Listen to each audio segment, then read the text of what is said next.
Michel dissertou a operação histórica.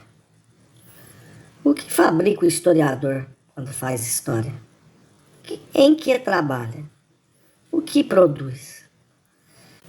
Interrompendo seu passeio erudito nas salas dos arquivos, separa-se por um momento de seu estudo monumental, que o possibilitará ser classificado entre seus pares, e saindo para a rua se pergunta: o que é este trabalho? E eu me interrogo a respeito da enigmática relação que estabeleço com a sociedade presente e com a morte, pela mediação de atividades técnicas. Certamente não existem considerações, por mais gerais que sejam, nem leituras, por mais longe que as estendamos, capazes de apagar a particularidade do lugar de onde eu falo e do domínio por onde conduzo uma investigação. Essa marca é indelével. No discurso onde faço representar as questões gerais, essa marca terá a forma do idiotismo. Meu dialeto demonstra minha ligação com um certo lugar. Mas o gesto que conduz as ideias aos lugares é precisamente um gesto de historiador. Para ele, compreender é analisar em termos de produções localizáveis o material que cada método inicialmente instaurou a partir de seus próprios critérios de pertinência. Quando a história se torna, para quem as pratica, o objeto de sua reflexão, pode-se inverter o processo de compreensão que conduz um produto a um lugar? O historiador seria então fugitivo. Cederia a um álibi ideológico se, para estabelecer o estatuto de seu trabalho, recorresse a um além filosófico, a uma verdade formada e recebida fora dos caminhos pelos quais, em história, todo o sistema de pensamento encontra-se referido a lugares sociais, econômicos, culturais, etc. Tal dicotomia entre o que ele faz e o que diria serviria, além do mais, à ideologia reinante, protegendo-a da prática efetiva. Consagraria igualmente as experiências do historiador a um sonambulismo teórico. Mais ainda, na história, como em outras disciplinas, uma prática sem teoria leva necessariamente, num momento ou noutro, ao dogmatismo de valores eternos ou à apologia de um intemporal. A suspeita não conseguiria alcançar toda a análise teórica. Nesse setor, Serge Moscovitch, Michel Foucault, Paul Venn e outros representam um despertar epistemológico que manifesta na França uma nova urgência. Mas somente é válida a teoria que articula uma prática, ou seja, a teoria que, por um lado, abre as práticas sobre o espaço de uma sociedade e que, por outro, organiza os procedimentos próprios de uma disciplina. Considerar a história como uma operação será tentar, de um modo necessariamente limitado, compreendê-la com a relação entre um lugar, um recrutamento, um meio, um ofício, etc., e procedimentos de análise, uma disciplina. É admitir que a história faz parte da realidade da qual trata, e que essa realidade pode ser captada enquanto atividade humana, enquanto prática. A partir dessa perspectiva, gostaria de demonstrar que a operação histórica se refere à combinação de um lugar social e de práticas científicas. Esta análise dos antecedentes dos quais o discurso não fala permitirá precisar as leis silenciosas que circunscrevem o espaço da operação histórica. A escrita histórica se constrói em função desse espaço, cuja organização parece inverter. Com efeito, obedece a regras próprias que exigem ser examinadas por elas mesmas, objeto de um outro estudo. Um lugar social. Toda pesquisa historiográfica é articulada a partir de um lugar de produção socioeconômico, político e cultural.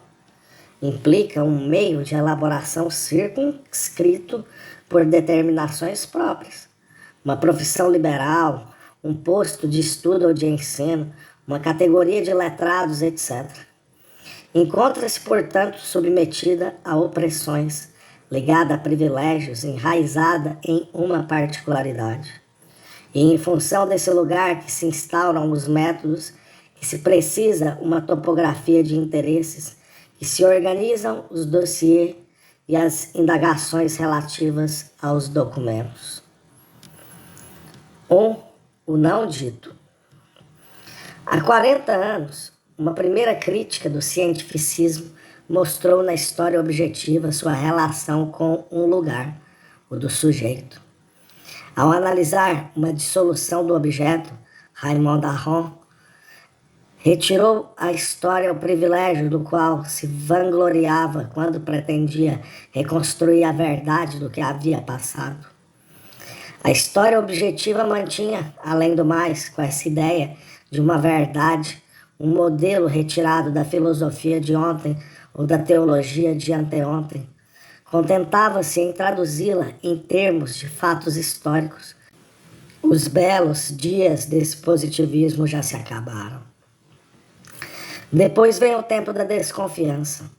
Demonstrou-se que toda interpretação histórica depende de um sistema de referência, que esse sistema permanece sendo uma filosofia implícita particular, que infiltrando-se no trabalho de análise, organizando-o sem saber, remete à subjetividade do autor.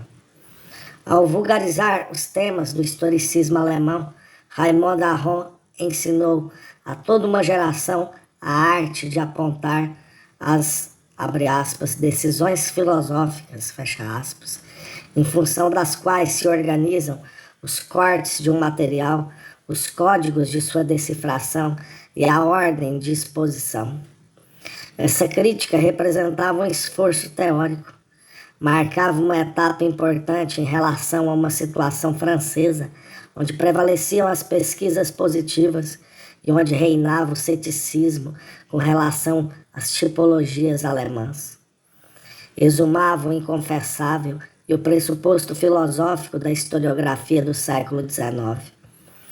Remetia de imediato a uma circulação de conceitos, ou seja, aos deslocamentos que, ao longo desse século, haviam transportado as categorias filosóficas para os subsolos da história, assim como para os da exegese ou da sociologia.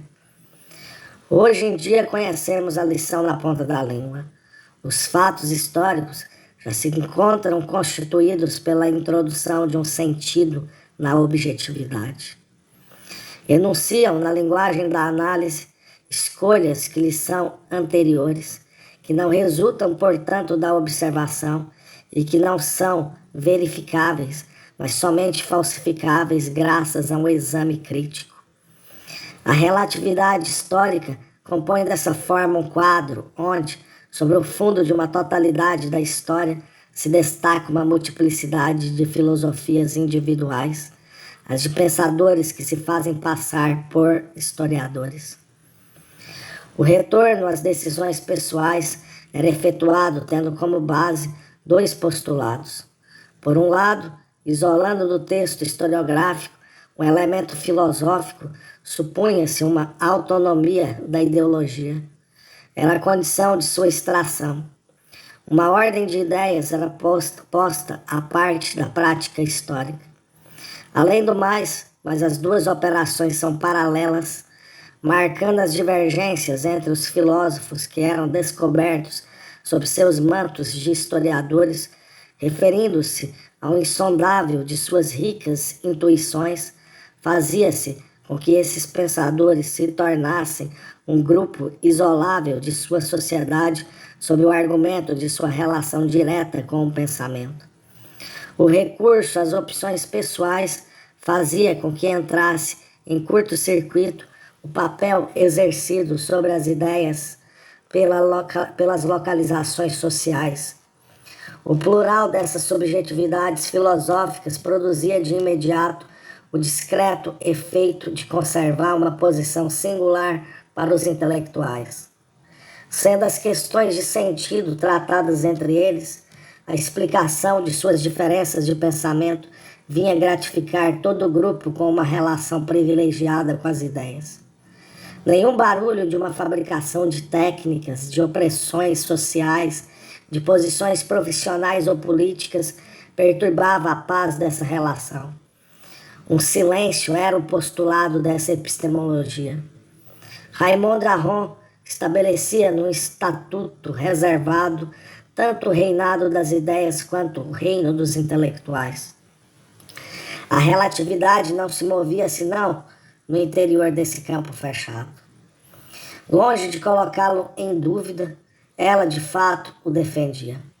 Apoiados na distinção weberiana entre o cientista e o político, essas teses demoliam uma pretensão do saber, mas reforçavam o poder isento dos cientistas.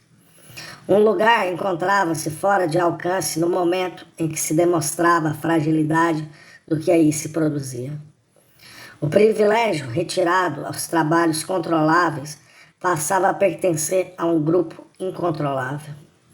Os mais importantes trabalhos sobre a história parecem, ainda hoje, desprender-se com dificuldade da posição bastante forte tomada por Raymond Aron ao substituir pelo privilégio silencioso de um lugar o privilégio triunfante e discutível de um produto. Embora Michel Foucault negue qualquer referência à subjetividade ou ao pensamento de um autor, ainda supõe em seus primeiros livros a autonomia do lugar teórico onde se desenvolvem em sua narrativa as leis segundo as quais são formados e se combinam em sistemas globais os discursos científicos. A Arqueologia do Saber, de 1969, marca uma ruptura com relação a isso, ao introduzir as técnicas de uma disciplina e os conflitos sociais no exame de uma estrutura epistemológica, a da história. E isso não é um acaso. Da mesma forma, quando Paul Veyne acaba de destruir na história aquilo que a passagem de Raymond Aron ainda havia mantido de ciência causal, quando, segundo ele, a esterilização dos sistemas interpretativos numa poeira de percepções e de decisões pessoais não deixa mais subsistir, coerentemente, senão as regras de um gênero literário e o prazer do historiador. Parece que continua intacto o pressuposto que, desde as teses de 1938, retirava implicitamente qualquer pertinência epistemológica ao exame da função social exercida pela história, pelo grupo dos historiadores e, de forma mais geral, pelos intelectuais, pelas práticas e leis desse grupo, pela sua intervenção no jogo das forças públicas, etc. 2. A instituição histórica. Esse lugar deixado em branco ou oculto pela análise que fazia exorbitar a relação de um sujeito individual com seu objeto é uma instituição do saber. Esse lugar marca a origem das ciências modernas, como demonstram no século XVII as assembleias de eruditos, em Saint-Germain-du-Pré, por exemplo, as redes de correspondência e de viagem formadas por um núcleo de curiosos, ou, ainda de forma mais clara, no século XVIII, os círculos de sábios e aquelas academias com as quais tanto se preocupava Leibniz. Os nascimentos de disciplinas encontram-se ligados à criação de grupos. Dessa relação entre uma instituição social e a definição de um saber surge a personalidade notável, desde Bacon ou Descartes, juntamente com o que se denominou uma despolitização dos sábios. É necessário entender-se, por isso, não um exílio fora da sociedade, mas a fundação de um corpo no interior de uma sociedade onde as instituições políticas, eruditas e eclesiásticas se especializam reciprocamente. Não uma ausência, mas um lugar particular numa redistribuição do espaço social. Sob a forma de um recuo com relação aos negócios públicos e aos negócios religiosos, que também se organizam em corpos particulares, constitui-se um lugar científico. A ruptura que torna possível a unidade social chamada a se tornar a ciência indica uma reclassificação global que está acontecendo. Dessa forma, esse corte traça, pela sua face externa, um lugar articulado sobre outros no interior de um novo conjunto, e, pela sua face interna, a instauração de um saber indissociável de uma instituição social. Desde então, esse modelo originário encontra-se por todas as partes. Multiplica-se também sob a forma de subgrupos ou de escolas. Daí a persistência do gesto que circunscreve uma doutrina graças a uma base institucional. A instituição social, uma sociedade de estudos continua sendo a condição de uma linguagem científica. A revista ou o boletim, continuadores e equivalentes das correspondências de outrora. Desde os Observateurs de l'Homme do século XVIII até a criação pela Escola das Análises, em 1947, da sexta seção da École pratique des hautes études, passando pelas faculdades do século XIX, cada disciplina conserva sua ambivalência por ser a lei de um grupo e a lei de uma pesquisa científica. A instituição não apenas fornece uma base social a uma doutrina, mas subrepticiamente torna-a possível e a determina. Não que uma seja a causa da outra. Não podemos nos contentar em inverter os termos. A infraestrutura tornando-se causa das ideias, supondo imutável entre eles o tipo de relação estabelecida pelo pensamento liberal quando concedia às doutrinas a manipulação da história. Pelo contrário, faz-se necessário recusar o isolamento desses termos, recusando, dessa forma, a possibilidade de se fazer de uma correlação uma relação de causa e consequência. A sociedade e as ideias que nela circulam são organizadas por um mesmo movimento, o qual se distribui em regimes de manifestação, econômico, social, científico, etc., que constituem entre si funções imbricadas, mas diferenciadas, das quais nenhuma é a realidade ou a causa das outras. Dessa forma, os sistemas socioeconômicos e os sistemas de simbolização combinam-se sem identificar-se nem hierarquizar-se. Uma mudança social é, desse modo, comparável a uma modificação biológica do corpo humano. Assim como esta, forma uma linguagem, mas em proporção a outros tipos de linguagem, verbal, por exemplo. O isolamento médico do corpo resulta de um corte interpretativo que não leva em conta as passagens da somatização à simbolização. Inversamente, um discurso ideológico encontra-se em proporção com uma ordem social, como cada enunciado individual se produz em função das silenciosas organizações do corpo. Que o discurso, como tal, obedeça a regras próprias, isso não o impede de se articular sobre o que ele não diz, sobre o corpo, que fala à sua maneira. Em história, é abstrata toda doutrina que rechaça sua relação com a sociedade. Assim procedendo, renega aquilo em função do que ela se elabora. Sofre então os efeitos de distorção devidos à eliminação daquilo que de fato a situa, sem que o diga ou saiba. Um poder que possui sua lógica, um lugar que subentende e mantém uma disciplina através de seu desenvolvimento em sucessivas atividades, etc. O discurso científico que não fala de sua relação com o corpo social não seria capaz de articular uma prática. Deixa de ser científico. Questão central para o historiador. Essa relação com o corpo social é precisamente o objeto da história. Não poderia ser tratada sem também colocar em questão o próprio discurso historiográfico.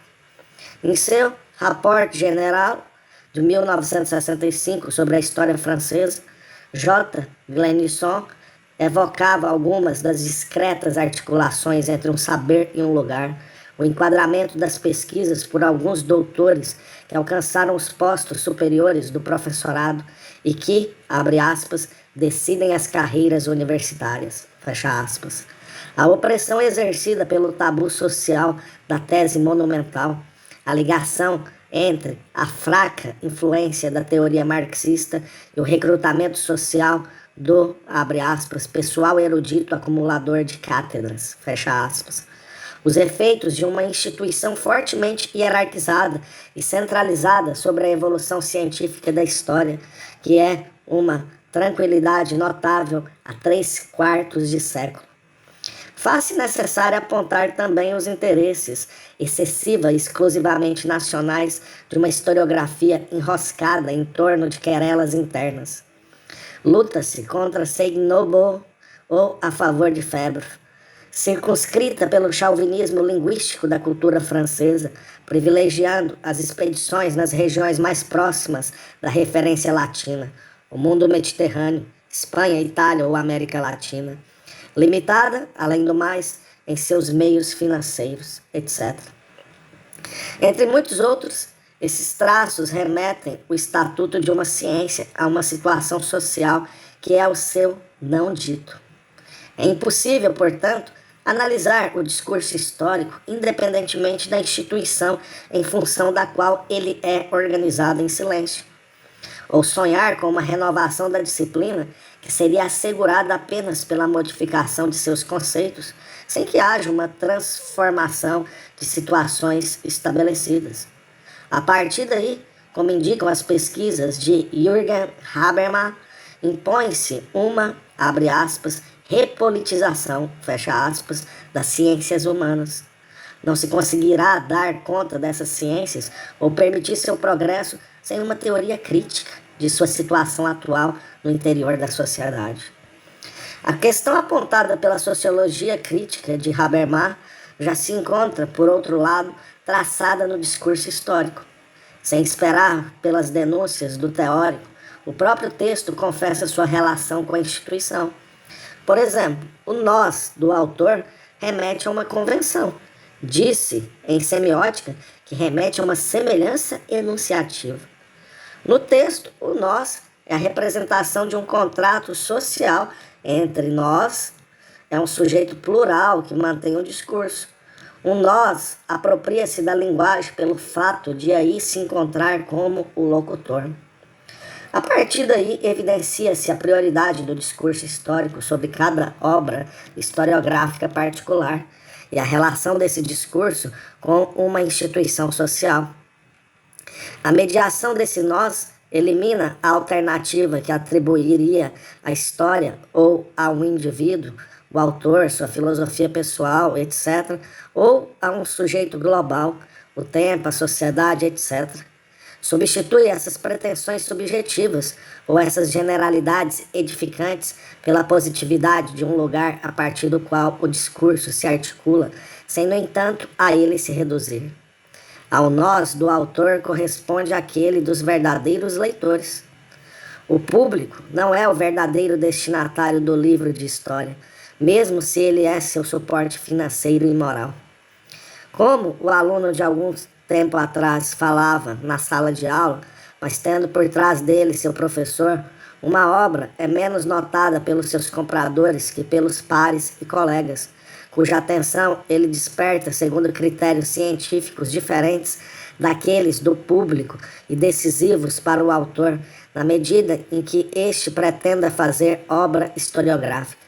Existem as leis do meio, que circunscrevem as possibilidades cujo conteúdo varia, mas não a opressão. Essas leis organizam uma polícia do trabalho. Não sendo recebido pelo grupo, o livro cairá na categoria de uma vulgarização que, considerada com mais ou menos simpatia, não conseguiria definir um estudo como historiográfico. O livro terá necessidade de ser acreditado para alcançar a enunciação historiográfica. Abre aspas, o estatuto dos indivíduos que têm, e somente eles, o direito regulamentar ou tradicional, juridicamente definido ou espontaneamente aceito de proferir um tal discurso depende de uma incorporação que classifica o eu do escritor do nós de um trabalho coletivo, fecha aspas, ou que habilita um locutor a falar o discurso historiográfico.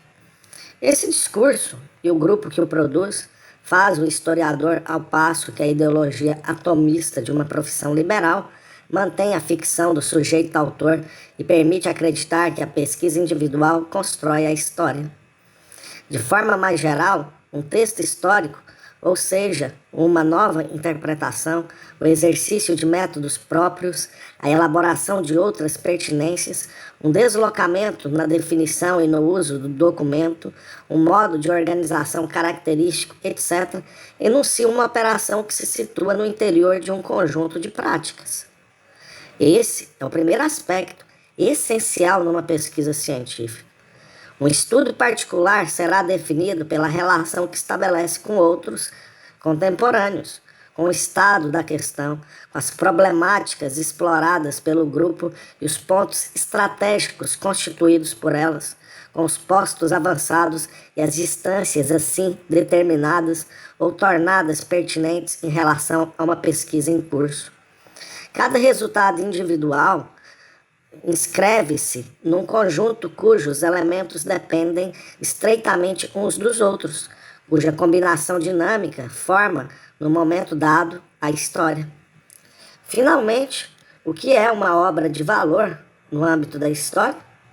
Aquela que é reconhecida como tal pelos pares, aquela que pode ser situada num conjunto operatório, aquela que representa um progresso em relação ao estatuto atual dos objetos e dos métodos históricos, e que, ligada ao meio no qual é elaborada, torna possíveis, a partir daí, novas pesquisas.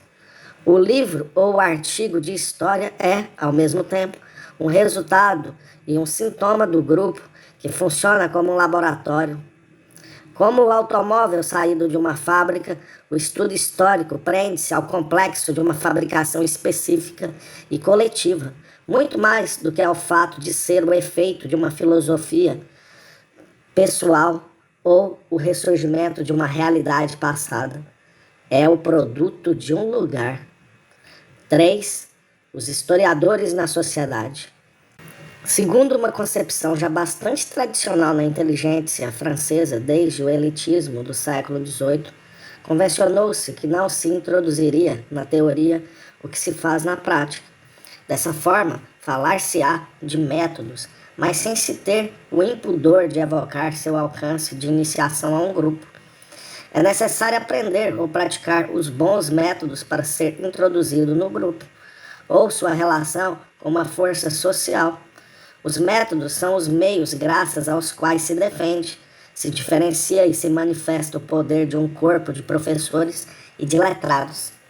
Esses métodos representam o comportamento institucional e as leis de um grupo, mas, a partir daí, eles não deixam de ser científicos. Supor uma antinomia entre uma análise social da ciência e sua interpretação em termos de história das ideias é a duplicidade daqueles que creem que a ciência é autônoma e que, a partir de tal dicotomia, consideram como não pertinente a análise de determinações sociais e como estranhas ou acessórias às opressões evidenciadas por essa análise. Essas opressões não são acidentais, fazem parte da pesquisa.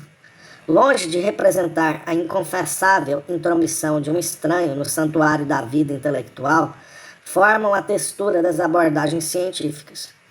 O trabalho cada vez mais se articula em torno de equipes, líderes, meios financeiros e também pela mediação de créditos em torno de privilégios que as proximidades sociais ou políticas fazem valer para esse ou aquele estudo. O trabalho é igualmente organizado por uma profissão que possui suas próprias hierarquias, suas normas centralizadoras, seu tipo de recrutamento psicossocial. Apesar das tentativas para violar as fronteiras, esse trabalho encontra-se instalado no círculo da escrita. Nessa história, que é escrita, o trabalho aloja prioritariamente aqueles mesmos que escreveram, de tal forma que a obra de história reforça uma tautologia sociocultural entre seus autores, letrados, seus objetos, livros, manuscritos, etc., e seu público instruído. Esse trabalho encontra-se ligado a um ensinamento e, portanto, às flutuações de uma clientela, às pressões sofridas pelo seu aumento, aos reflexos de defesa, autoridade ou recuos que a evolução e os movimentos estudantis provocam nos professores. A introdução da cultura de massa em uma universidade massificada, que deixa de ser um lugar de trocas entre pesquisa e pedagogia. O professor é levado à vulgarização destinada ao grande público, estudantil ou não, ao passo que o especialista se exila dos circuitos de consumo. A produção histórica encontra-se repartida entre a obra literária de quem faz autoridade e o esoterismo científico de quem faz pesquisa. Uma situação social muda tanto o modo de trabalho quanto o tipo de discurso. Isso é um bem ou um mal? Antes de mais nada, é um fato que se denuncia em todas as partes, mesmo onde se cala. Correspondências ocultas são reconhecidas nas coisas, que começam a se mover ou se imobilizar conjuntamente em setores antes tidos como estranhos. É por acaso que se passa da história social à história econômica durante o período situado entre as duas guerras mundiais, por volta da crise econômica de 1929, ou que no momento atual a história cultural prevalece quando se impõe por todas as partes, com o lazer e os meios de comunicação, a importância social, econômica e política da cultura? Foi por acaso que o atomismo histórico de Langlois e Seignobot, explicitamente associado à sociologia fundada a partir da figura do iniciador, Tarde, e uma ciência dos fatos psíquicos, decompondo o psiquismo em motivos, impulsões, representações, se combinou com o liberalismo da burguesia reinante no fim do século XIX?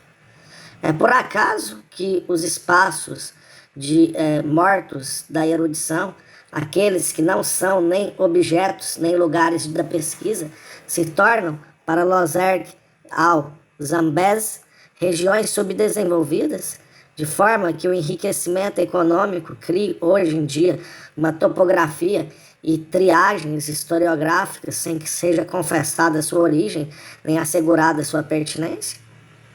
Da reunião de documentos à redação do livro, a prática histórica é totalmente relativa à estrutura da sociedade. Na França de ontem, a existência de pequenas unidades sociais fortemente constituídas definiu os diversos níveis da pesquisa. Arquivos circunscritos aos acontecimentos do grupo e ainda próximos dos papéis de família. Uma categoria de mecenas ou de autoridades que selam com seus nomes próprios a proteção de um patrimônio, de clientes e de ideais.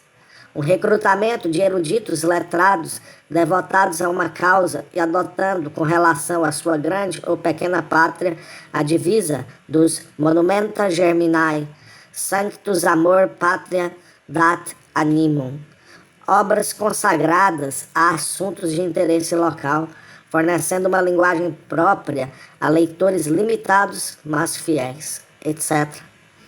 Os estudos de assuntos mais vastos não escapam a essa regra.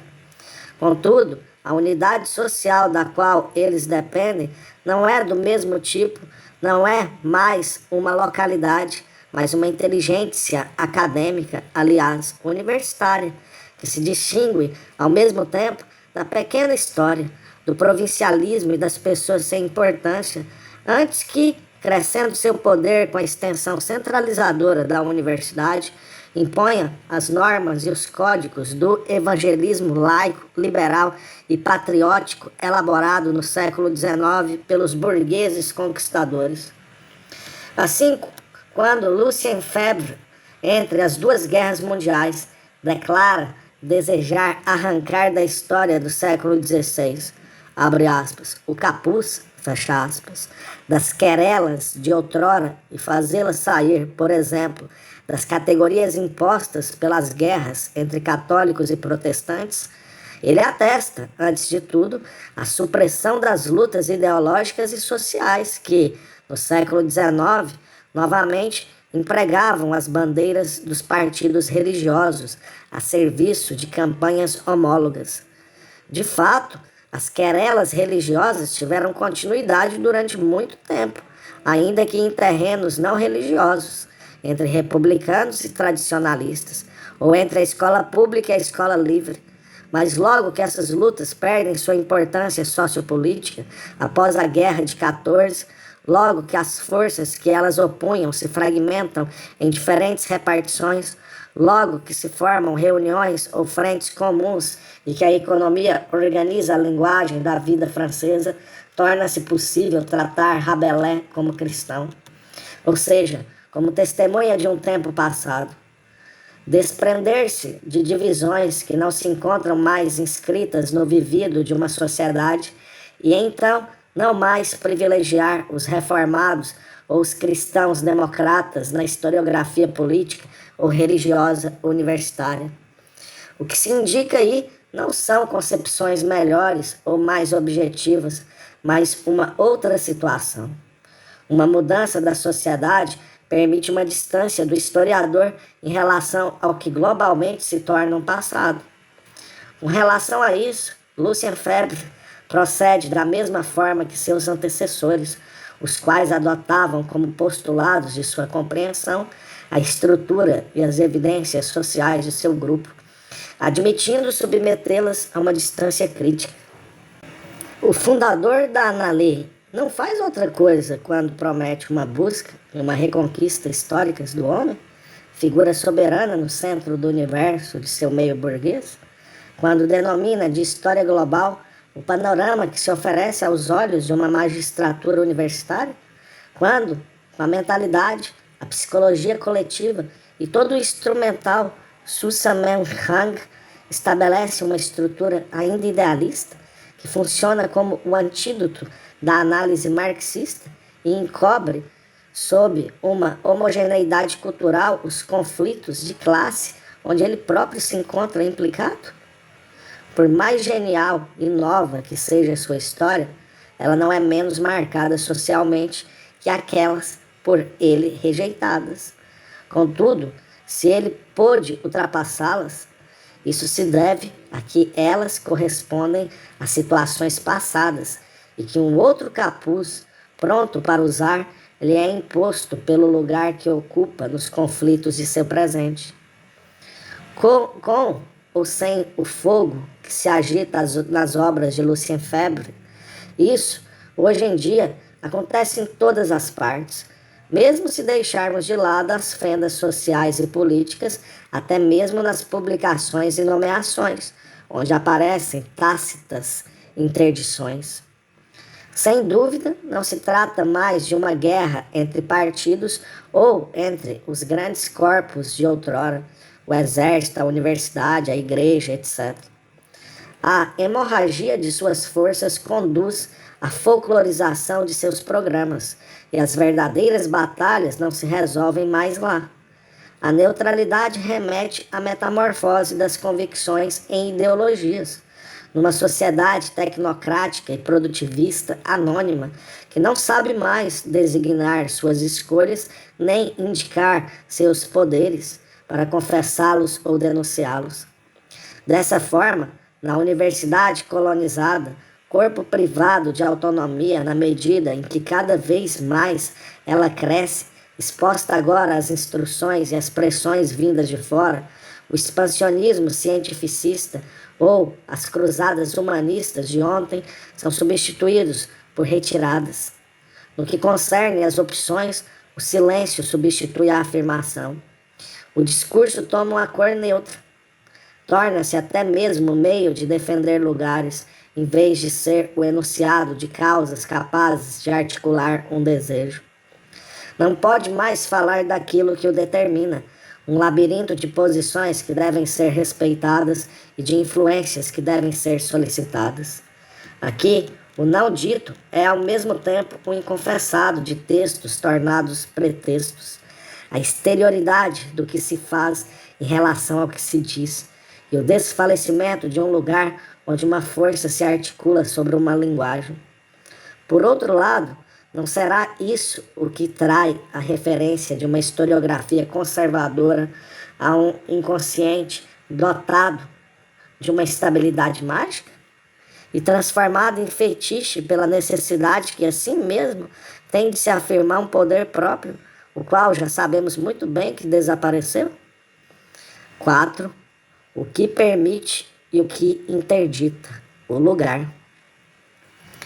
Antes de saber o que a história diz de uma sociedade, importa analisar como ela aí funciona. Essa instituição inscreve-se num complexo que lhe permite somente um tipo de produção e lhe interdita outros. Tal é a dupla função do lugar. O lugar torna possível determinadas pesquisas por meio de conjunturas e problemáticas comuns, mas torna outras impossíveis. Exclui do discurso o que é sua condição num dado momento. Desempenha o papel de uma censura com relação aos postulados presentes, sociais, econômicos, políticos, da análise. Indubitavelmente, essa combinação entre a permissão e a interdição é o ponto cego da pesquisa histórica e a razão pela qual ela não é compatível com não importa o que. É igualmente sobre essa combinação que age o trabalho destinado a modificá-la. De qualquer forma, a pesquisa encontra-se circunscrita pelo lugar que define uma conexão do possível e do impossível. Considerando-a somente como um dizer, reintroduze-se na história a lenda, ou seja, a substituição de um não-lugar ou de um lugar imaginário pela articulação do discurso sobre um lugar social.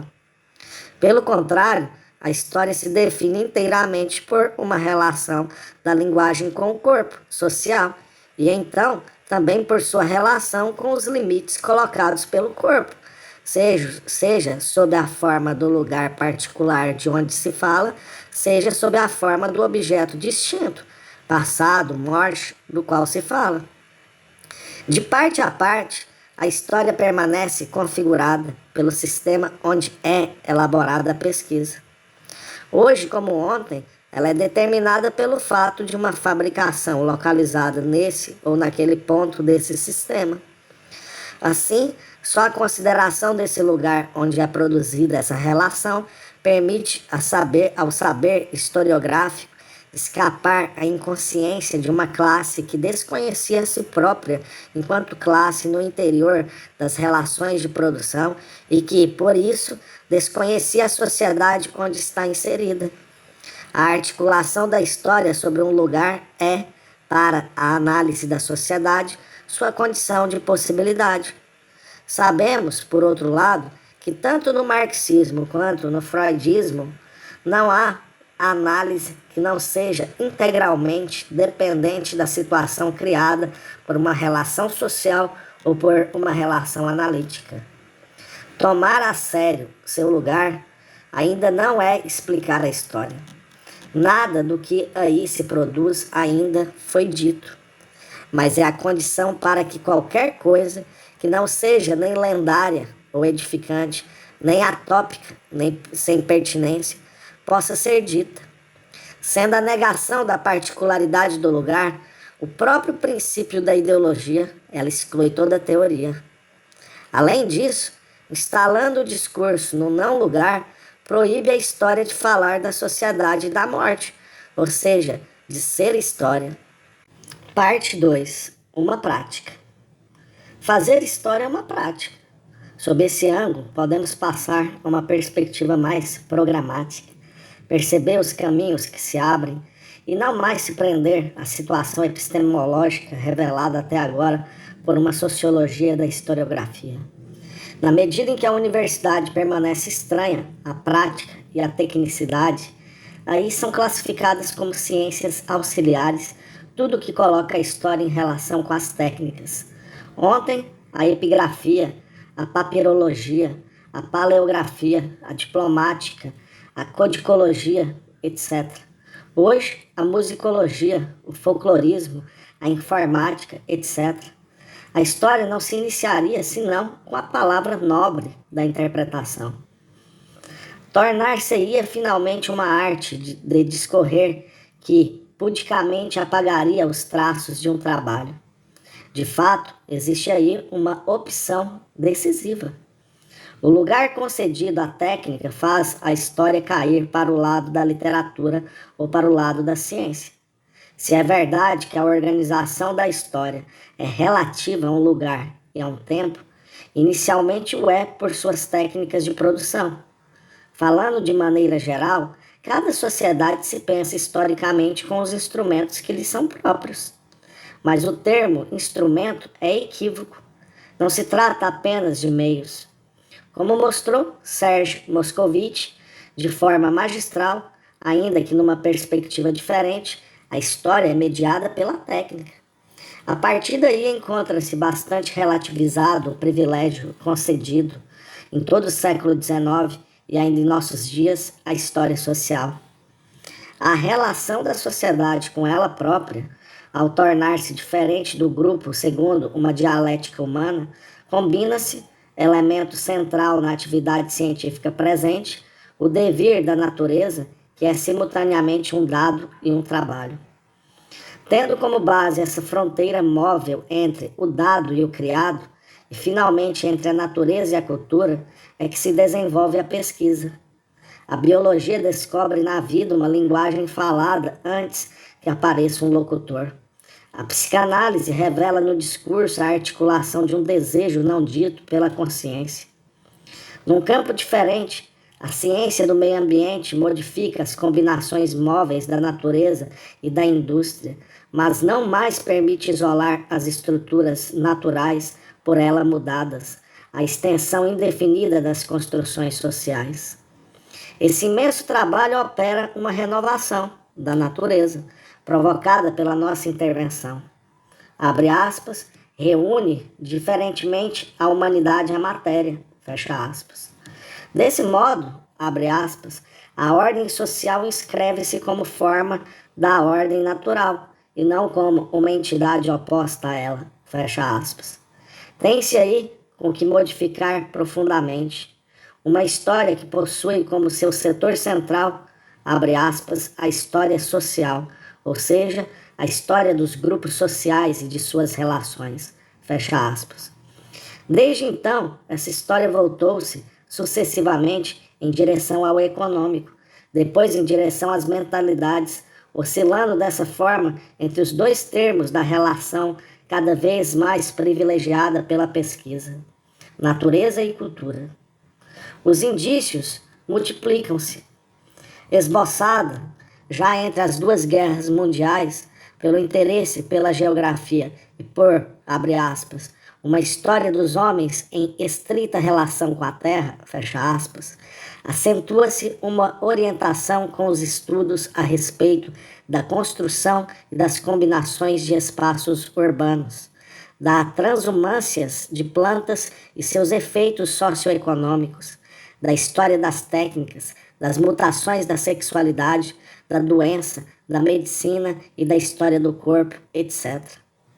Mas esses campos abertos à história não podem ser somente novos objetos fornecidos a uma instituição imutável. A própria história entra nessa relação do discurso com as técnicas que o produzem.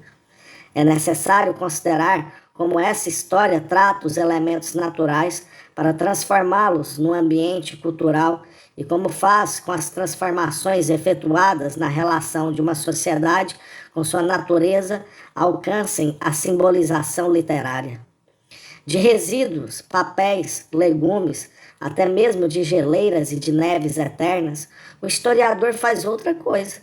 Faz deles história. Artificializa a natureza. Participa do trabalho que transforma a natureza em ambiente e dessa forma modifica a natureza do homem. Suas técnicas situam-no precisamente nessa articulação. Colocando-se ao nível dessa prática, não se encontra mais a dicotomia que opõe o natural ao social, mas a conexão entre uma socialização da natureza e uma naturalização ou uma materialização das relações sociais. 1. A articulação natureza-cultura.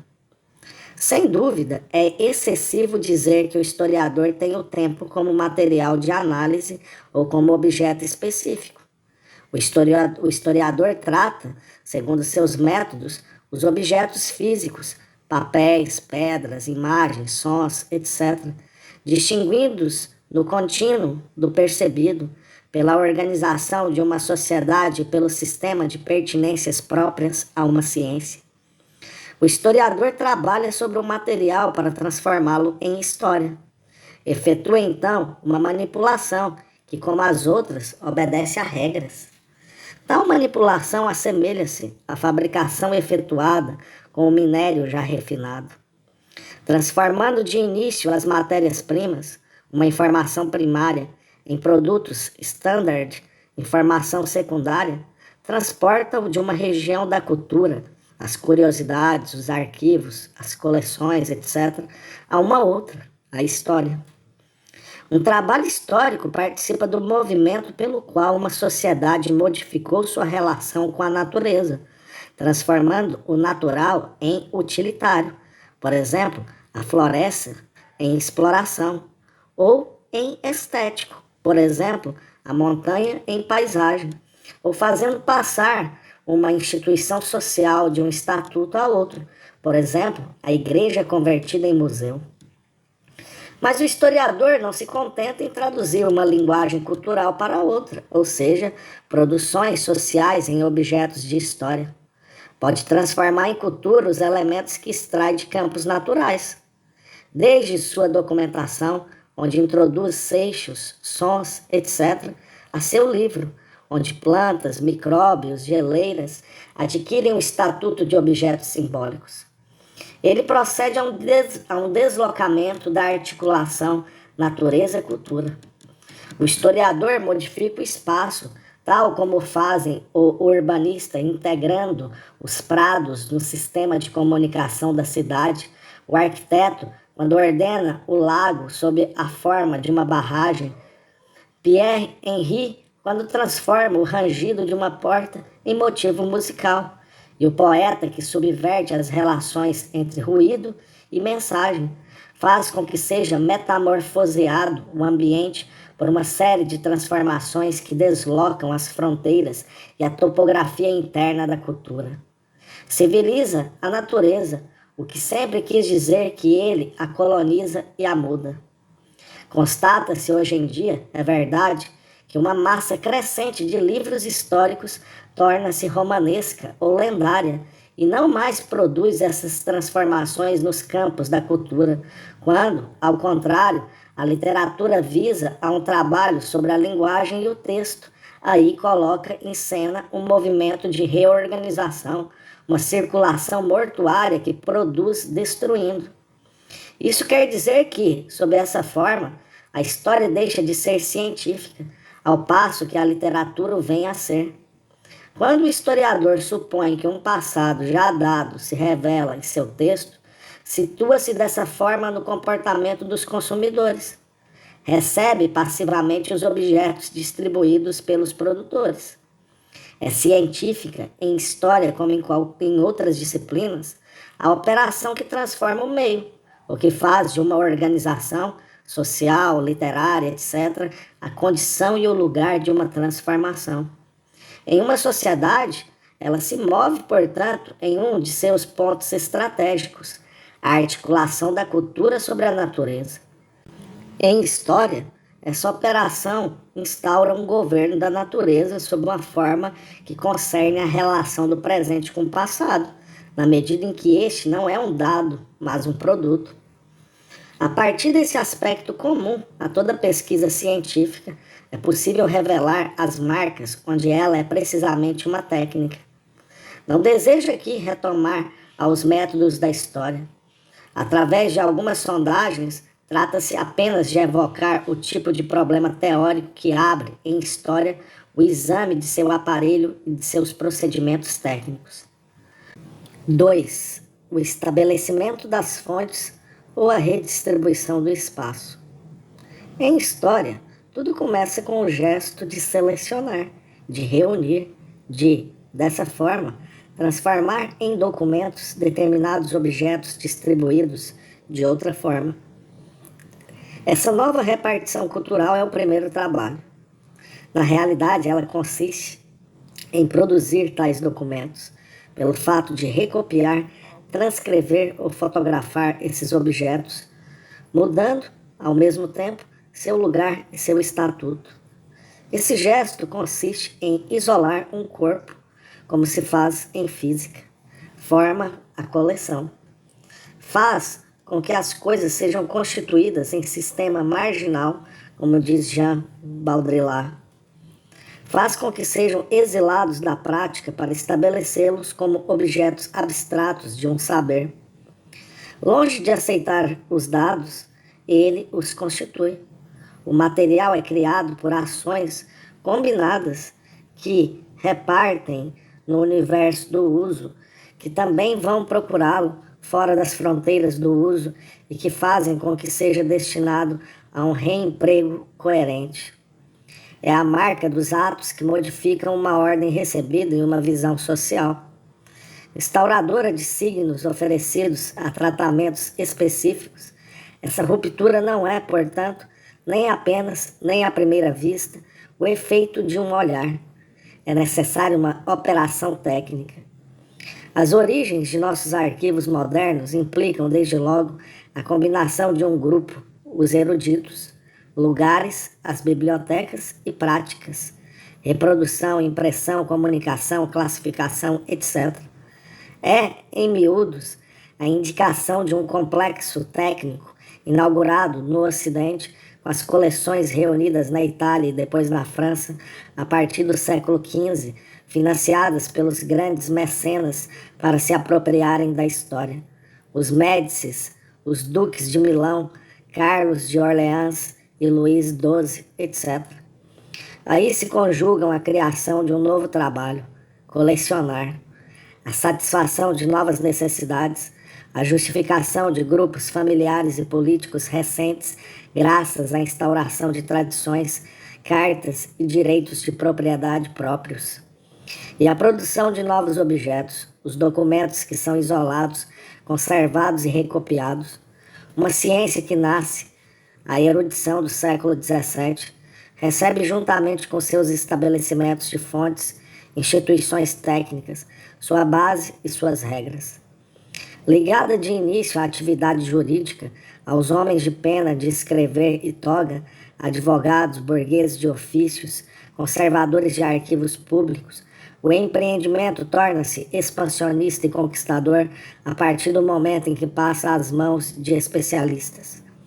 É produtor e reprodutor. Obedece à lei da multiplicação. Desde 1470, alia-se à imprensa. A coleção torna-se biblioteca. Colecionar foi durante longo tempo fabricar objetos, copiar ou imprimir, reunir, classificar. E com os objetos por ele multiplicados, o colecionador torna-se um ator no encadeamento de uma história a ser feita ou refeita, segundo novas pertinências intelectuais e sociais. Dessa forma, a coleção, ao produzir uma subversão dos instrumentos de trabalho, redistribui as coisas, redefine as unidades do saber, instaura um lugar do recomeço ao construir uma gigantesca máquina, Pierre Chaunu, que tornará possível uma outra história. O erudito deseja totalizar as inumeráveis raridades que motivam as trajetórias indefinidas de sua curiosidade e, portanto, inventar linguagens que assegurem a compreensão. Se for julgado a partir da evolução de seu trabalho, passando por Piassky e Kircher até Leibniz, o erudito orienta-se, desde finais do século XVI, em direção à invenção metódica de novos sistemas de signos, graças a procedimentos analíticos, decomposição, recomposição. Por intermédio da cifra, central nessa arte da decifração, existem homologias entre a erudição e as matemáticas. Certamente, a cifra, código destinado a construir uma ordem, opõe-se então o símbolo. Este, ligado a um texto recebido que remete a um sentido oculto na figura, alegoria, brasão, emblema, etc., implica na necessidade de um comentário autorizado por parte de quem é bastante sábio ou profundo para reconhecer esse sentido. Mas, quanto à cifra, desde as séries de raridades às linguagens artificiais ou universais, digamos, de Peiresc a Leibniz, se os limiares e os desvios são numerosos, eles, no entanto, se inscrevem sobre a linha do desenvolvimento que é instaurada pela construção de uma linguagem e, portanto, pela produção de técnicas e de objetos próprios. Hoje em dia, o estabelecimento de fontes requer igualmente um gesto fundador, significado, como no passado, pela combinação de um lugar, um aparelho e técnicas. Primeiro índice desse deslocamento não é um trabalho que não tenha de utilizar de outra forma os recursos conhecidos e, por exemplo, mudar o funcionamento de arquivos definidos até então pelo uso religioso ou familiar. Da mesma forma, a título de novas pertinências, esse gesto constitui em documentos os instrumentos, as composições culinárias, os cantos, uma fabricação de imagens popular, uma disposição de terrenos, uma topografia urbana, etc. Não é somente fazer falar esses, abre aspas, imensos setores adormecidos da documentação, fecha aspas, e dar a voz a um silêncio ou sua efetividade a um possível. É transformar alguma coisa que possuía seu estatuto e seu papel numa outra coisa que funciona de forma diferente. Do mesmo modo, não podemos denominar de pesquisa o estudo que adota pura e simplesmente as classificações do passado, que, por exemplo, se prende aos limites impostos pela série H dos arquivos, e que, portanto, não se define um campo objetivo próprio. Ainda uma vez, a pesquisa é científica, lá onde intervém o trabalho que opera uma redistribuição do espaço e que consiste, de início, em dar a si um lugar pelo estabelecimento de fontes, ou seja, por uma ação de instituir e por técnicas transformadoras. Os procedimentos dessa instituição abrem hoje em dia problemas mais fundamentais que aqueles surgidos a partir dos primeiros índices, pois cada prática histórica não estabelece seu lugar senão graças ao aparelho que, por sua vez, é a condição, o meio e o resultado de um deslocamento. Semelhantes às fábricas do palcotécnico, os arquivos nacionais ou municipais formam um segmento do aparelho que, no passado, determinava as operações em proporção a um sistema de pesquisa. Não se pode considerar a mudança da utilização dos arquivos sem que sua forma mude. As questões diferentes, a mesma instituição técnica interdita fornecer respostas novas. De fato, a situação é inversa. Outros aparelhos permitem a pesquisa, desde agora, novas questões e respostas.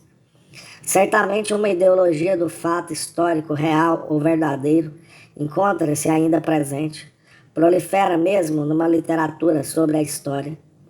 Mas é a folclorização de práticas antigas. Essa palavra gelada sobrevive a batalhas terminadas, mostra somente o atraso das ideias recebidas em relação às práticas que farão com que sejam mudadas cedo ou tarde. A transformação da arquivística é o ponto de partida e a condição de uma nova história. Encontra-se destinada a desempenhar o mesmo papel que a máquina erudita dos séculos 17 e 18. Não tomarei senão um exemplo, a intervenção do computador. François Furet demonstrou alguns dos efeitos produzidos pela, abre aspas, constituição de novos arquivos conservados a partir de tiras perfuradas, fecha aspas. Não existe significante senão em função de uma série e não em relação com uma realidade. Não é objeto de pesquisa senão o que é formalmente construído antes da programação, etc. Ainda mais, não é senão um elemento particular e quase o sintoma de uma instituição científica mais vasta. A análise contemporânea subverte os procedimentos ligados à análise simbólica que prevaleceu desde o romantismo e que procurava reconhecer o sentido dado e oculto. Encontra a confiança na abstração que caracteriza a época clássica, mas uma abstração que hoje em dia é um conjunto formal de relações ou estrutura.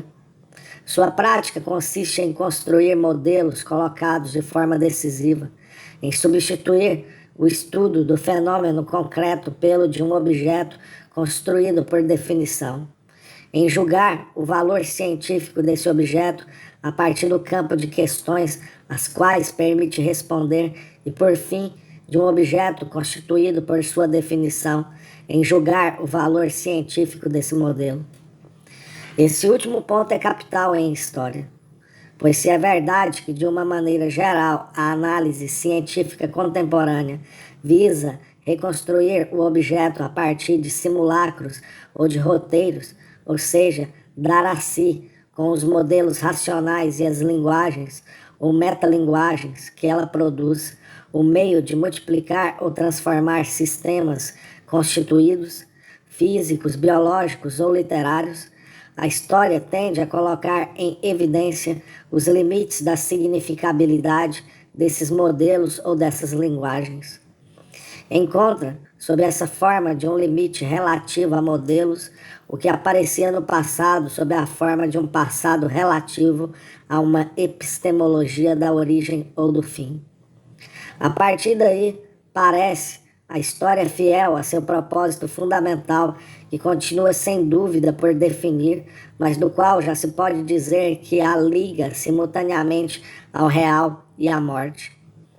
A especificação de seu papel não é determinado pelo próprio aparelho, o computador, por exemplo, que coloca a história no conjunto de opressões e possibilidades nascidas da instituição científica presente. A elucidação do próprio da história é descentrada em relação a esse aparelho. Reflui no tempo preparatório de programação que a passagem pelo aparelho torna necessária e é rejeitada no outro extremo no tempo de exploração aberto pelos resultados obtidos. Elabora-se em função dos interditos fixados pela máquina por objetos de pesquisa a serem construídos e em função do que permite essa máquina por uma maneira de tratar os produtos standard da informática. Mas essas duas operações articulam-se necessariamente sobre a instituição técnica que inscreve cada pesquisa no sistema generalizado. As bibliotecas do passado exerciam também a função de colocar a erudição no sistema de pesquisa. Tratava-se, porém, de um sistema regional. Também os momentos epistemológicos, conceitualização, documentação, tratamento ou interpretação, hoje em dia distinguidos no interior de um sistema generalizado, podiam estar bastante misturados no sistema regional da erudição antiga. O estabelecimento de fontes, pela mediação de seu aparelho atual, não conduz, então, somente a uma nova repartição das relações razão real ou cultura-natureza. É o princípio de uma redistribuição epistemológica dos momentos da pesquisa científica. No século XVII, a Biblioteca Colbertina, ou suas homólogas, era o ponto de encontro onde se elaboravam em comum as regras próprias da erudição. Uma ciência desenvolvia-se em torno desse aparelho, que permanece sendo o lugar onde circulam, ao qual se remetem ou se submetem os pesquisadores. Ir aos arquivos é o enunciado de uma lei tácita da história. Uma outra instituição encontra-se em vias de substituir esse lugar central. Essa instituição também impõe uma lei à prática, mas diferente. Deveríamos, assim, considerar primeiramente a instituição técnica que, tal como o monumento, organiza o lugar onde circula de agora em diante a pesquisa científica, antes de analisar mais de perto as trajetórias operacionais que a história traça sobre esse novo espaço. 3. Fazer aparecer as diferenças, do modelo ao desvio. A utilização de técnicas atuais de informação conduz o historiador a separar o que até agora se encontrava ligado em seu trabalho, a construção dos objetos de pesquisa e, portanto, também as unidades de compreensão. A acumulação de dados, informação secundária ou material refinado e seu arranjo em lugares onde possam ser classificados e deslocados, a exploração tornada possível pelas diversas operações a que esse material é suscetível. Nessa linha, o trabalho histórico se desenvolve, propriamente falando, na relação entre os polos extremos da operação como um todo. Por um lado, a construção de modelos, por outro, a atribuição de uma significabilidade aos resultados obtidos ao final de combinações informáticas. A força mais visível dessa relação consiste finalmente em tornar pertinentes diferenças em proporção às unidades formais precedentemente construídas, em descobrir a heterogeneidade que seja tecnicamente utilizável.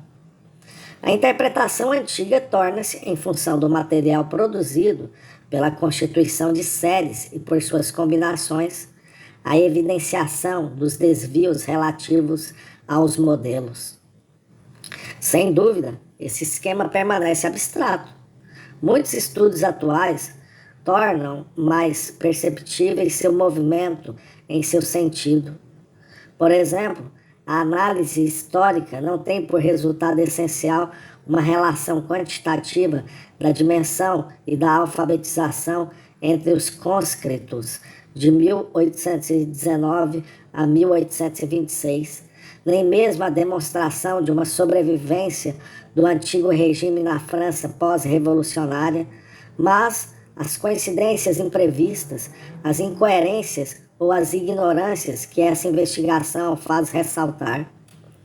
O importante não é a combinação de séries obtidas graças a um isolamento prévio de traços significantes segundo modelos pré-concebidos, mas, por um lado, a relação entre esses modelos e os limites que seu emprego sistemático faz aparecer, e, por outro, a capacidade de transformar esses limites em problemas tecnicamente tratáveis.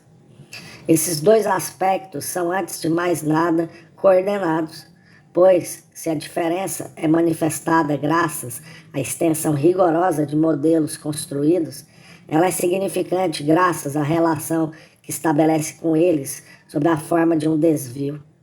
E é a partir daí que conduz a um retorno a esses modelos para corrigi-los. Pode-se dizer que a formalização da pesquisa tem precisamente por objetivo a produção de erros, insuficiências, faltas, cientificamente utilizáveis.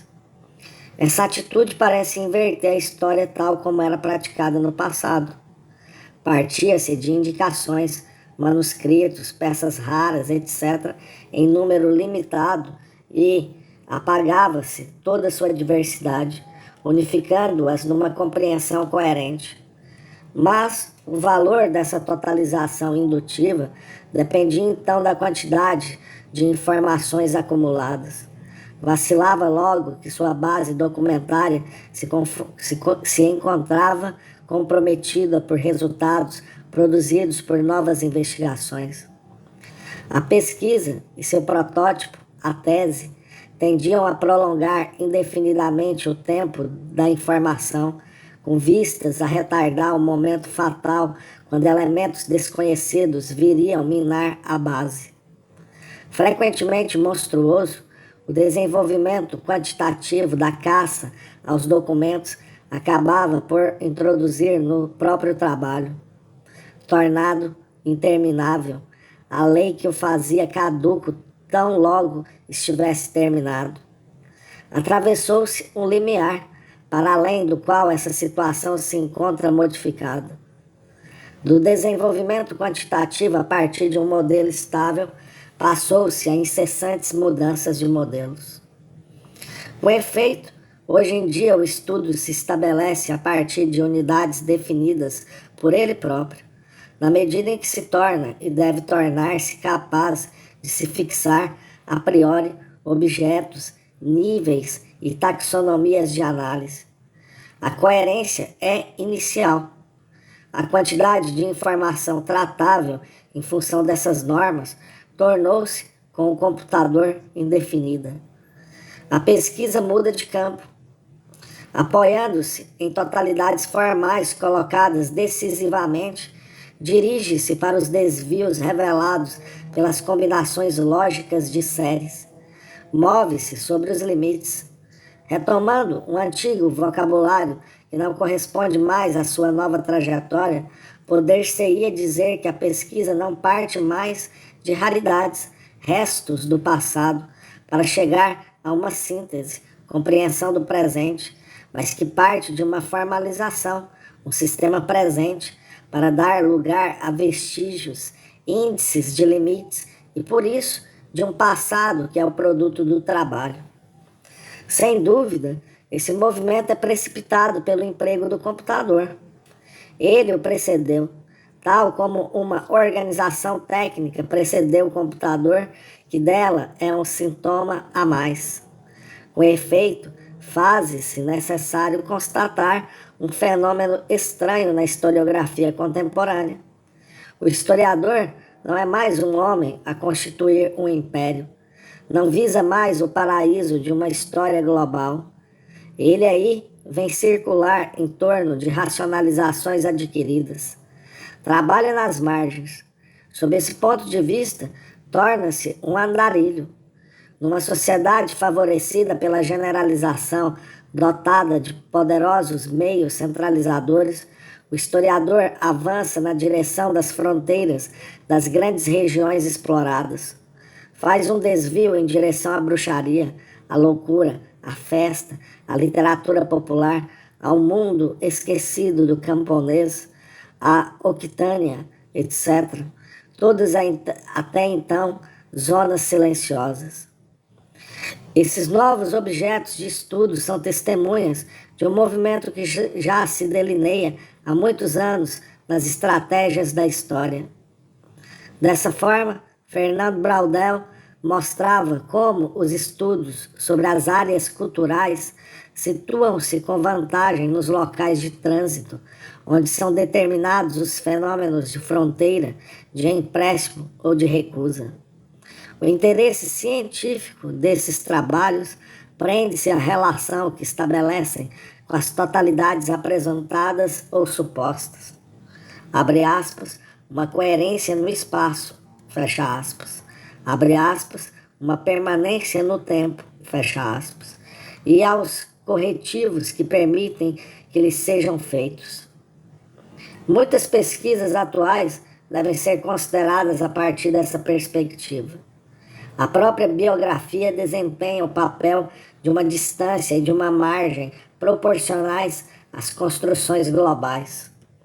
A pesquisa dá a si objetos que têm forma de sua prática. Fornecem-lhe o meio de fazer aparecer as diferenças relativas às continuidades ou às unidades de onde parte a análise. 4. O trabalho sobre o limite. Essa estratégia da prática histórica prepara para uma teorização mais conforme as possibilidades oferecidas pelas ciências da informação.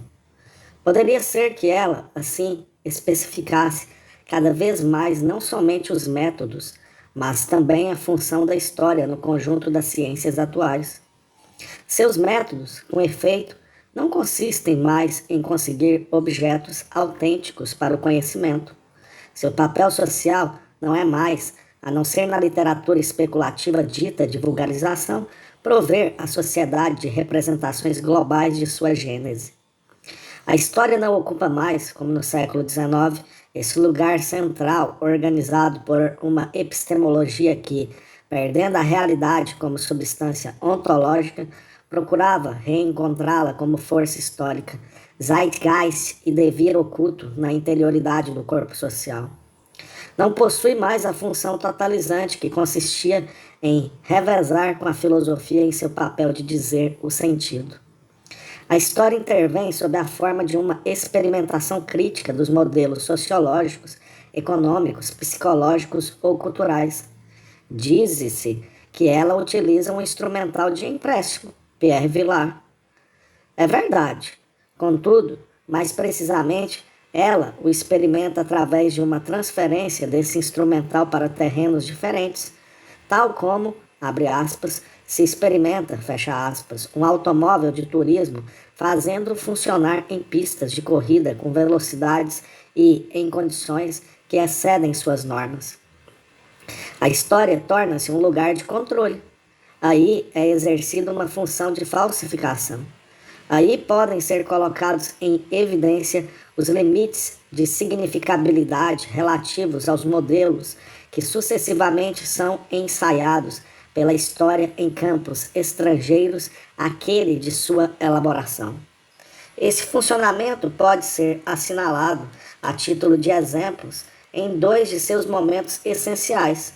Uma visa a relação com o real, sob a forma do fato histórico. Outro, o uso de modelos recebidos e, assim, a relação da história com uma razão contemporânea. Esses modelos dizem mais respeito, à organização interna das atitudes históricas, outro, à sua articulação com campos científicos diferentes. Os fatos encontraram seu defensor, Paul Veyne, maravilhoso cortador de cabeças abstratas. Como é normal, ele sustenta a bandeira de um movimento que o precedeu. Não somente porque cada verdadeiro historiador continua a ser um poeta do detalhe e se movimenta sem cessar como o esteta, através das muitas harmonias que uma peça rara evidencia no entrelaçamento de conhecimentos, mas sobretudo porque hoje em dia os formalismos fornecem uma nova pertinência ao detalhe que faz exceção. Falando de outra forma, esse retorno aos fatos não pode ser recrutado numa campanha contra o monstro do estruturalismo, nem colocado a serviço de uma regressão na direção de ideologias ou de práticas anteriores. Pelo contrário, inscreve-se na linha da análise estrutural como um desenvolvimento, pois o fato do qual se trata de agora em diante não é mais aquele que oferecia ao saber observador a emergência de uma realidade.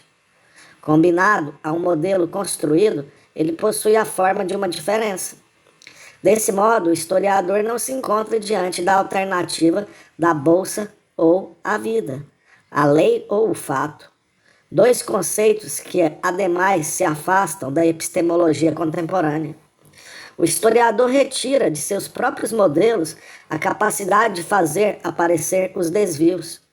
Se, durante algum tempo, esperou uma totalização e acreditou poder reconciliar diversos sistemas de interpretação de modo a cobrir toda sua informação, interessa-se agora, prioritariamente, pelas manifestações complexas dessas diferenças.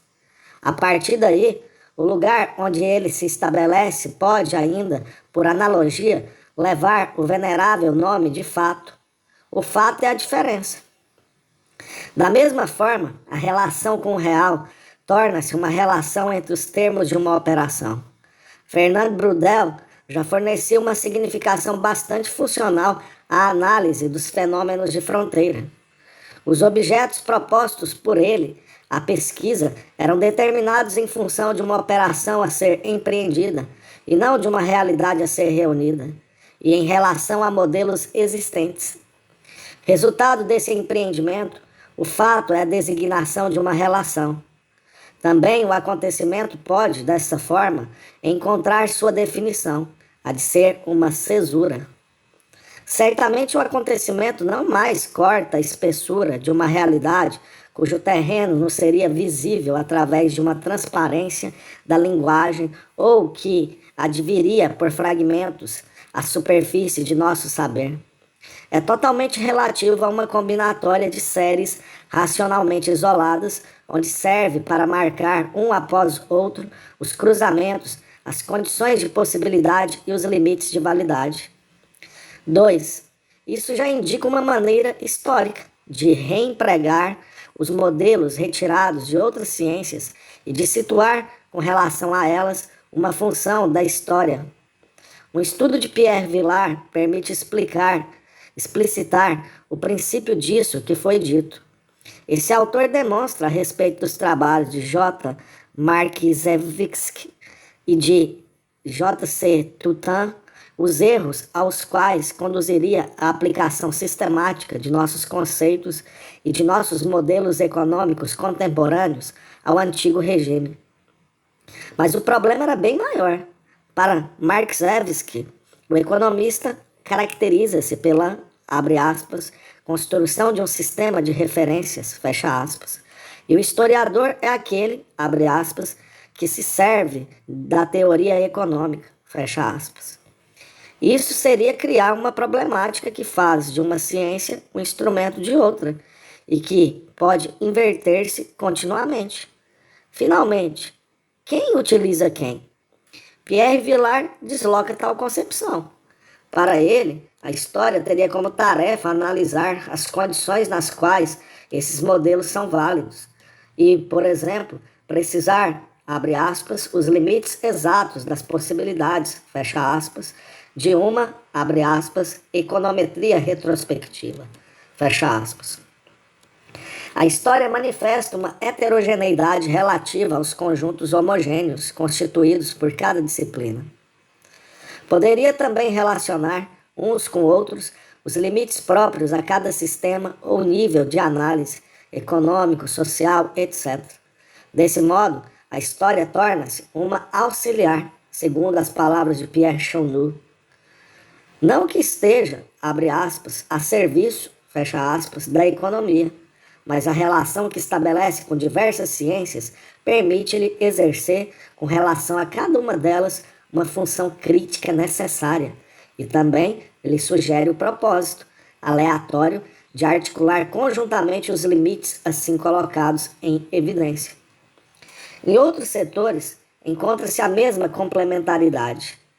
No urbanismo, a história poderia, abre aspas, fazer, por diferença, aparecer a especificidade do espaço que estamos no direito de exigir dos urbanistas atuais, fecha aspas, permitir, abre aspas, uma crítica radical dos conceitos operatórios do urbanismo, fecha aspas, e, inversamente, com relação aos modelos de uma nova organização espacial, dar conta de resistências sociais através da análise, abre aspas, de estruturas profundas com uma lenta evolução, fecha aspas.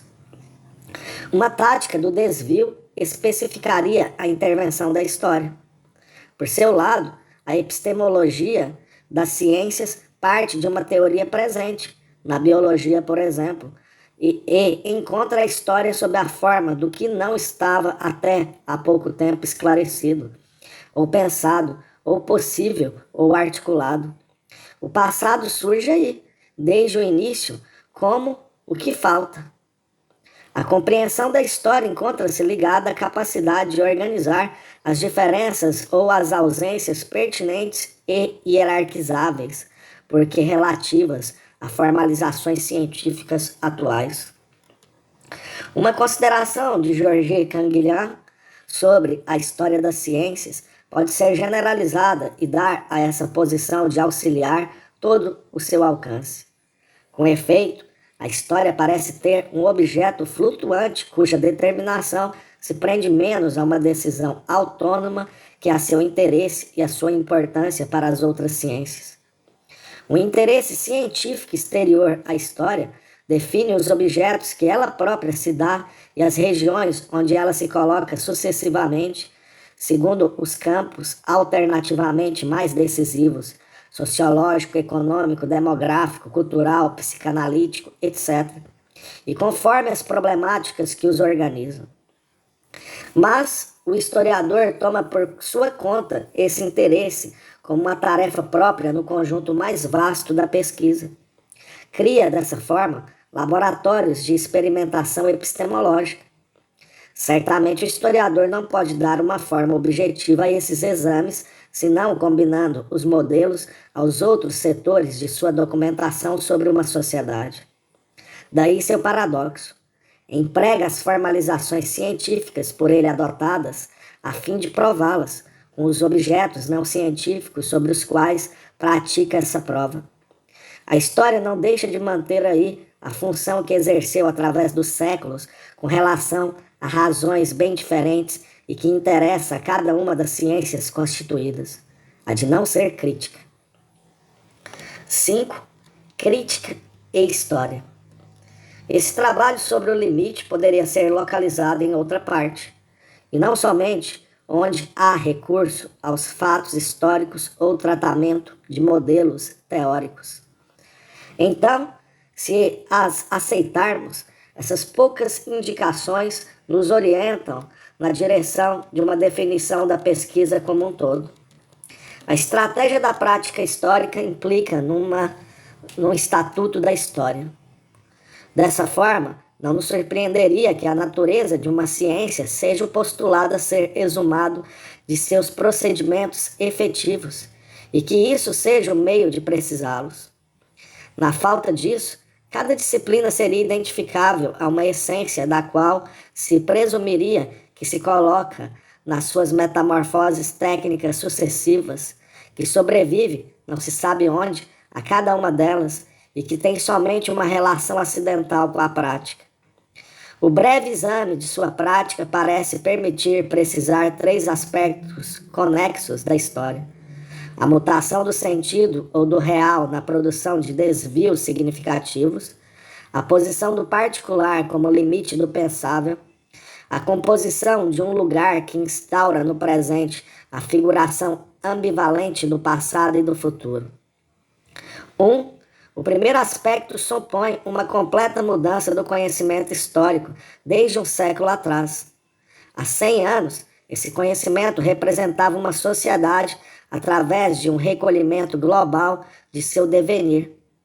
É verdade que a história se encontra fragmentada numa pluralidade de histórias biológicas, econômicas, linguísticas, etc.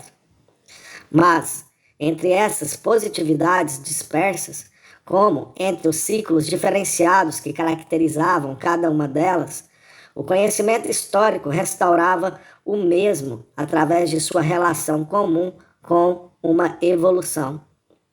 Recusava então estas descontinuidades, percorrendo-as como as figuras sucessivas ou coexistentes de um mesmo sentido, ou seja, de uma orientação, e manifestando num texto mais ou menos teleológico a unicidade interior de uma direção ou de um dever. Atualmente, esse conhecimento é julgado mais pela sua capacidade de medir exatamente os desvios, não apenas quantitativos, curvas de população, de salários ou de publicações, mas qualitativos, diferenças estruturais, com relação às construções formais presentes.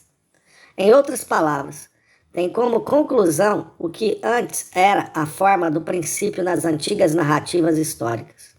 Abre aspas, antigamente não era como hoje, fecha aspas. Cultivada metodicamente, essa distância não era, tornou-se o resultado da pesquisa, em vez de se situar como seu postulado e sua questão. Da mesma forma, o sentido é, por hipótese, eliminado dos campos científicos à medida que eles são construídos.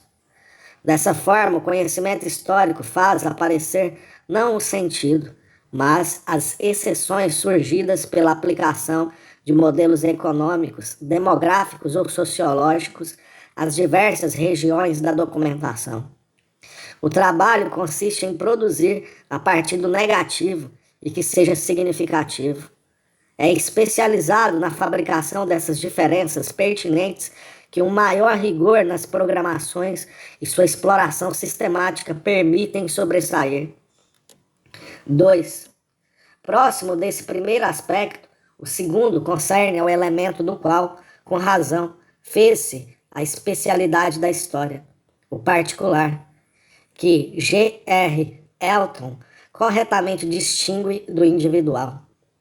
Se é verdade que o particular especifica tanta atenção quanto as pesquisas históricas, isso não é verdade por esse particular ser um objeto pensado, mas sim por ele, ao contrário, ser o limite do pensável. Não é pensado senão o universal.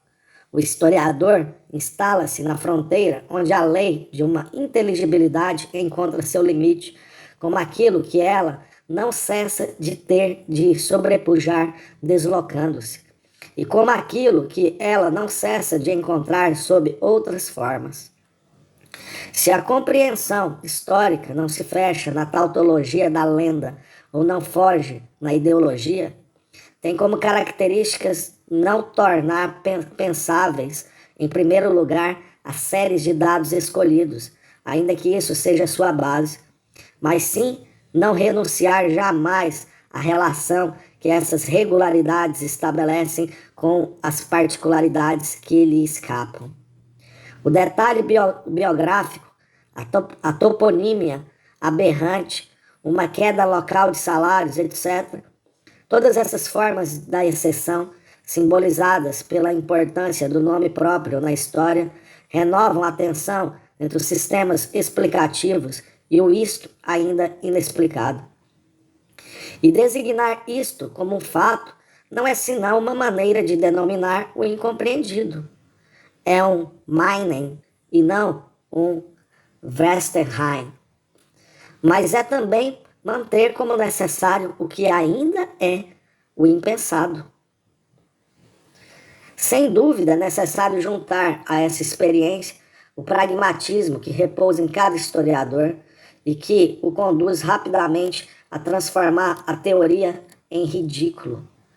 Mas seria ilusório crer que apenas mencionar é um fato ou aconteceu equivale a uma compreensão. A crônica ou a erudição, que se contenta em adicionar particularidades, desconhece apenas a lei que a organiza. Esse discurso, como aquele da hagiografia ou dos fatos cotidianos, não faz senão ilustrar, com 1000 variantes, as antinomias gerais próprias a uma retórica do excepcional. Cai na vulgaridade da repetição. Na realidade, a particularidade tem por competência movimentar-se sobre o fundo de uma formação explícita. Por função, aí introduzir uma interrogação. Por significação, remeter a atos, a pessoas e a tudo que ainda continua exterior ao saber e ao discurso. 3. O lugar criado pela história, combinando o modelo a seus desvios ou movendo-se nas fronteiras da regularidade, representa um terceiro aspecto de sua definição. Mais importante que a referência ao passado é sua introdução a título de um distanciamento. Uma fenda é insinuada na coerência científica de um presente. E como efetivamente o poderia ser, senão por alguma coisa de objetável, o passado, que tem por função significar a alteridade? Mesmo que a etnologia tenha parcialmente substituído a história nessa tarefa de instaurar uma mise en scène do outro, no presente, razão pela qual estas duas disciplinas sempre mantêm relações bastante estreitas, o passado é, antes de tudo, o meio de representar uma diferença. A operação historiográfica consiste em retalhar o dado segundo uma lei presente que se distingue de seu outro, passado, em tomar distância com relação a uma situação conhecida e, dessa forma, em marcar, por um discurso, a mudança efetiva permitida por esse distanciamento. Essa operação tem um duplo efeito. Por um lado, historiciza o atual. Falando mais exatamente, presentifica uma situação vivida. Obriga a explicitar a relação da razão reinante com o lugar próprio que, por oposição a um passado, se torna o presente. Uma relação de reciprocidade entre a lei e seu limite engendra simultaneamente a diferenciação de um presente e de um passado. Mas, por outro lado, a figura do passado guarda seu valor primeiro de representar o que faz falta, com um material que, para ser objetivo, está necessariamente lá, mas conotativo de um passado na medida em que remete de imediato a uma ausência. Ela introduz também a fenda de um futuro. Sabemos que um grupo não pode exprimir o que tem diante de si, o que ainda falta, senão por uma redistribuição de seu passado. Também a história é sempre ambivalente. O lugar que ela corta ao passado é igualmente uma maneira de dar lugar a um futuro. Como vacila entre o exotismo e a crítica a título de uma representação do outro, oscila entre o conservadorismo e o utopismo em nome de sua função de significar uma falta. Sob suas formas extremas, torna-se, no primeiro caso, lendária ou polêmica. No segundo, reacionária ou revolucionária. Mas esses excessos não conseguiriam fazer esquecer o que se encontra inscrito na sua prática mais rigorosa, simbolizar o limite e a partir daí tornar possível uma ultrapassagem. O velho slogan das lições da história retoma a significação a partir dessa perspectiva, se, deixando de lado uma ideologia de herdeiros, identificamos a moral da história com esse interstício criado na atualidade pela representação de diferenças. Michel Desserteau.